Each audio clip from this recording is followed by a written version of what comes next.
இந்த முருகர் கோயிலில் வேண்டுதல் எல்லாம் வச்சாக்கா நிறைவேறுமா அப்படின்றத முழுசாக இந்த வீடியோ பார்த்து தெரிஞ்சுக்கலாம் வாங்க.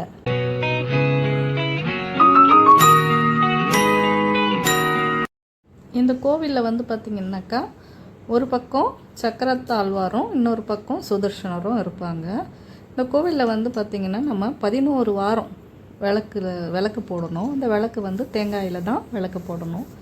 10 சுற்று நார்மலாக அவரை சுற்றி வந்துடணும். அது பிறகு 11ஆவது சுற்று பார்த்திங்கனாக்கா அடி பிரதர்ஷனமாக சுற்றணும். இது என்ன விசேஷம்னா ஃபஸ்ட்டு நீங்கள் ஃபஸ்ட்டு வாரம் 2 தேங்காய் வாங்கிக்கணும். நெய் நீங்கள் நல்ல நெய்யாக வாங்கிக்கோங்க. ஒரு 2 வெத்தலை, ஒரு பாக்கு, 2 வாழைப்பழம், பச்சரிசி, பூக்கள், சாமிக்கு என்ன தேவையோ, துளசி, எந்த பூவாக இருந்தாலும் சரி, மல்லி, துளசி இருந்தாலும் போதும் தான். இது நம்ம ஃபஸ்ட்டு அங்கே சுவாமிக்கிட்ட கொடுத்து நம்ம பேருக்கு அர்ச்சனை பண்ணிக்கிட்டு நீங்கள் என்ன வேண்டுதல் வச்சுருக்கீங்களோ அந்த வேண்டுதலை அங்கே சாமிக்கிட்ட வச்சு, அப்போது ஃபஸ்ட்டு வாரம் மட்டும் 2 தேங்காயாக வாங்கிக்கோங்க. ஒன்று உங்கள் பேர் வச்சு அர்ச்சனை பண்ணி உங்கள் கிட்ட கொடுத்துருவாங்க. 2வது தேங்காவை இப்போ நான் எப்படி ஒரு இலை, வாழை இலையை, இந்த மாதிரி வாழை இலையை போட்டு அது பிறகு ஃபுல்லாக நான் பச்சரிசியை அதில் நல்லா போட்டிருக்கேன். அது பார்த்திங்கன்னா அந்த தேங்காய் நிற்கிற அளவுக்கு நீங்கள் போட்டுக்கோங்க. கூடுதலாக நம்ம என்ன எடுத்துகிட்டு போகணுன்னா மஞ்சள், குங்குமம். அதுவும் நீங்கள் வீட்டில் இருந்தும் கொண்டு போய்க்கலாம், இல்லை அங்கேயே நிறைய கடைகள் இருக்குது, வாங்கிக்கலாம்.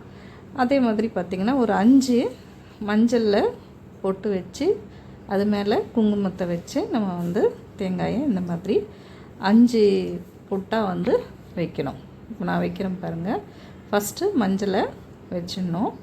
அது 4ஆக வைக்காமல் 3ஆக வைக்காமல் 5ஆக வைங்க. இந்த மாதிரி வச்சுட்டு அது பிறகு குங்குமமும் வச்சுக்கோங்க. வச்சுட்டு அது பிறகு நம்ம எடுத்து 2ம் ஒன்றா வச்சுக்கணும். இப்போ நான் இப்படி வச்சுருக்கேன் இல்லையா, அந்த மாதிரி வச்சுக்கணும். அது பிறகு தேங்காய் பாக்கு, தேங்காய் வச்சாச்சு. இப்போ வெத்தலை, பாக்கு, பழம், இது 2ம் நம்ம அங்கேயே வச்சிடணும். பாக்கும் வச்சாச்சு. இந்த வாழைப்பழம் அர்ச்சனை பண்ணதும் அங்கேயே வச்சிடலாம்.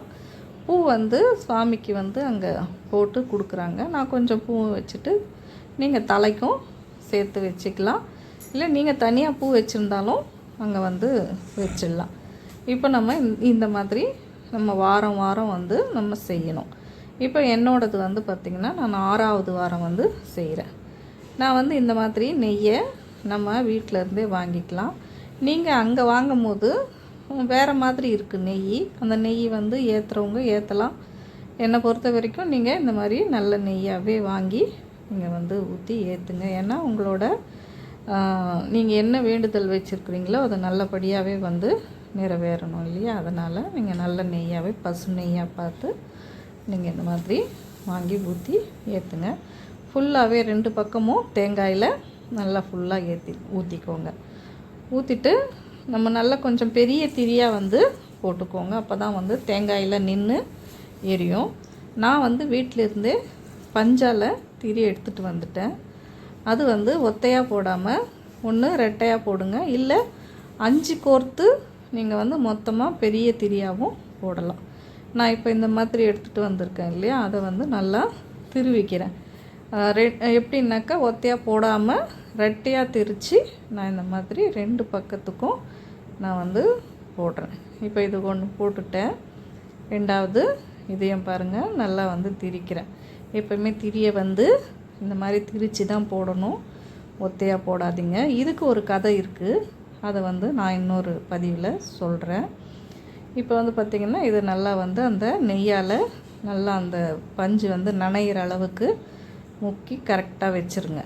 அது பிறகு நான் என்ன பண்ணுவேன்னா வீட்டிலருந்தே பச்சை கற்பூரம் எடுத்துகிட்டு வந்துக்கிட்டேன். எப்போ வந்தாலுமே பச்சை கற்பூரத்தை நீங்கள் அந்த நெய்யோ இல்லை எண்ணெயோ எதில் ஏற்றினாலும் அதை கொஞ்சம் சேர்த்து போட்டு ஏற்றிருங்க, ரொம்ப நல்லதும் கூட. அதே மாதிரி திரியில் கொஞ்சம் நம்ம அந்த பற்ற வைக்கிற இடத்துல அதை கொஞ்சம் திருக்கிற மாதிரி வச்சிட்டிங்கன்னா நம்ம ஏற்றும் போது ஒரே இதாக வந்து நம்மளுக்கு வந்து ஏற்றிடலாம்.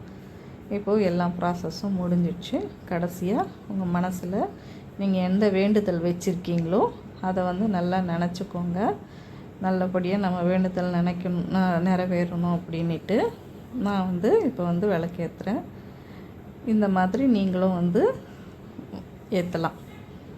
உங்களோட மனசில் நிறைய பேர் பார்த்திங்கன்னா இந்த கோவிலுக்கு வராங்க, ஃபாரினர்ஸ் எல்லாம் வராங்க. எனக்கு முன்னாடி போட்டவங்க வீடியோ காலில் வந்து பார்த்திங்கனாக்கா இவங்க ஏற்றுறது அவங்க பார்த்துக்கிட்டே இருக்கிறாங்க. அந்த மாதிரி நிறைய பேர் வராங்க.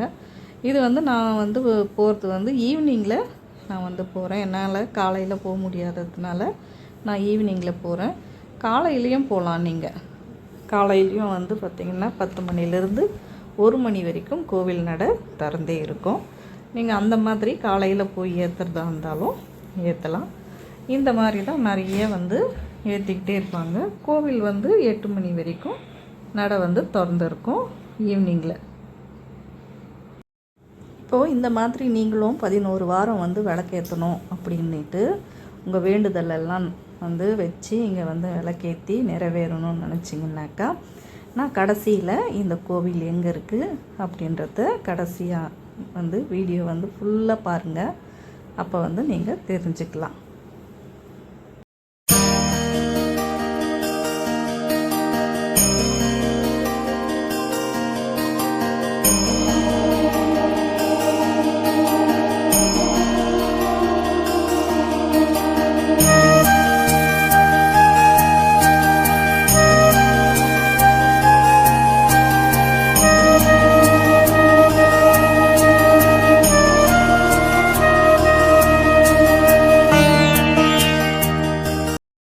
இங்கே பெருமாள் வந்து ரொம்ப அழகாக இருப்பார். அதே மாதிரி இந்த அம்மா நாகதேவதை. இங்கே வந்து பார்த்திங்கனாக்கா எல்லாத்துக்கும் தனி. இது வந்து பார்த்திங்கன்னா குபேரர். இவர் குபேரத்துலேயும் நல்ல ஒரு வைப்பாக இருக்கும். பார்த்திங்கனாக்கா இந்த பைரவர். இது வந்து பைரவர், குபேர பைரவர். அதே மாதிரி இங்கே அரச மர பிள்ளையாரும் இருக்கார். அதே மாதிரி இந்த அம்மாவும் இருக்காங்க. அதே மாதிரி இது நாகலிங்க மரம். நாகலிங்க மரம் பின்னாடி பார்த்திங்கன்னு வச்சுக்கோங்களேன், அப்பா உங்களையே வந்து மெய் சிலிர்க்க வைக்கிற மாதிரிங்க நாகரோட நாகராணியும் நாகராஜாவும் இங்கே வந்து உட்காந்து இருக்காங்க. அது பார்க்கும் போதே வந்து பார்த்திங்கன்னா அப்படியே ரொம்ப பிரம்மாண்டமாக இருக்க மாதிரி இருக்கும். நானே பார்த்து மெய் சிலிர்ந்து போயிட்டேன். இங்கே அவங்கவுங்க வேண்டுதல் வந்து நிறைவேறிச்சுன்னா இந்த மாதிரி எடுத்துகிட்டு வந்து வைக்கிறாங்களான்றது எனக்கும் தெரியல. நானும் வந்து அடுத்த வீடியோவில் போடும்போது இதை கேட்டு தெரிஞ்சுக்கிறேன். இவர் வந்து பார்த்திங்கன்னா தன்வந்திரி. நம்ம நோயெல்லாம் தீர்க்கணுன்றதுக்காக ஒரே செத்தஸ்கோப்போடு வந்து நிற்கிறாரு. அதனால் கண்டிப்பாக வந்து இவரை வந்து வேண்டிக்கிட்டோம்னா நம்ம நோய் வந்து கொஞ்சம் எந்த நோயாக இருந்தாலும் வேண்டிக்கோங்க, நிறைவேறிடும். சரிங்களா? இப்போ பார்த்தாச்சு. இப்போ கடைசியாக வந்து நம்ம வந்து நவகிரகம். இங்கே நவகிரகத்தில் ஒரு ஸ்பெஷல். எல்லா கிரகத்துலேயும் அவங்கவுங்க மனைவிங்களோட இவங்க வந்து இருப்பாங்க. ரொம்ப நல்லாவும் இருக்கும். பார்த்திங்கனாக்கா ஃபுல்லாகவே வந்து அவங்கவுங்க அந்த 9 கிரகத்துலேயும் 9 கிரகம் அவங்கவுங்க மனைவிங்களோட இருக்கிற ஒரு விசேஷமான நவகிரகம் இருக்குது. கடைசியாக வந்து முருகர். இப்போ இந்த முருகரை பார்த்துருங்க, எவ்வளோ வந்து கண்கொள்ளாத காட்சியாக நிற்பார். ஒரு வாட்டிக்கும் ஒரு அலங்காரத்தோடு நம்ம முருகரை வந்து சேவிச்சுக்கலாம். இப்போ நம்ம கடைசியாக வந்து வீடியோவோட எண்டுக்கு வந்துட்டோம். இந்த கோவில் அண்ணா நகர் பாலமுருகன் கோவில்.